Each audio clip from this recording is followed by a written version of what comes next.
جون اولین کلمه ای که به دهنم میاد این خداست. برای چی؟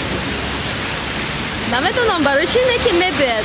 او چه میگم استایو که مثلا میکنی که در میفته در چه حس میکنه وقتی که هم کلمه که مادر به یاد میاری در نظر آدم که هم درد همو چلیکت یا که همو حیثیتی که ترسیده همو نابود میشه. وقتی که من میترسم اوچه جون میگم. برای چی؟ برای که میترسم. اولین کلمه اون چیزی در فکر من میاد و در زبان من میآید این اوچه جون است. با زبان آوردن همین کلمه و خود را سبکتر احساس میکنم.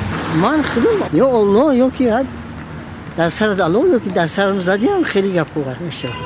ای روی پسیکولوژی میشه. هر یک انسان هر خیلی دست هم میکنی یک گام میزنه. وقتی که من دستم رو به یگان جور میزنم و اینکه یک بار ترسیده میمونم اولین کلمه که من به زبان میارم این ای خدا است. برای آن که خداوند همیشه در یاد من است. وقتی که یگان چیز یگان سگ میترسم یگان دست ما میزنم و نشاو برم همین کلمه را میگم هم کلمه را میگم حس میکنم که دردم کمتر شده. اساس ای ترس میشه این واقعیت. یا کیمیو یا دیگه علاج ندارد یگان یاردم یگان کس که نیست توقعی با هم توقعیتا وح میگویزم. Ну вот так я делаю, ой, и все, больше ничего не делаю.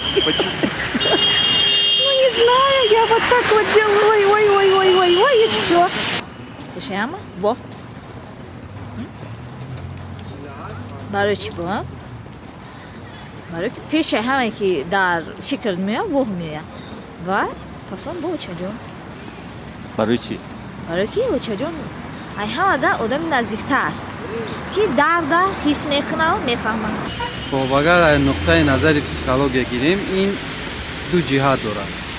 یکمش اگر شما اهمیت داده باشید بسیارتر وای اوچه میگن. این به اون معنا است که ما وقتی که از خوردیمون شخصی که بسیار هم به اون نزدیک است قرین است مهربانی میکنه هر یک درد ما را نوازش میکنه میبوسد این مادر است. از همین سبب ما وای اوچه گفته تسکین میدیم. و دیگرش بینید که بسیارتر حقارت میکنه. این با اون معناست که آدم حقارت میکند یا وح میکند یا یکان آواز میبرد این شدت ایموشنالی آدم رو پس میکنه. همون با همه ایموشن وقتی که ایموشن با وجود میبرد درد تسکین میبرد.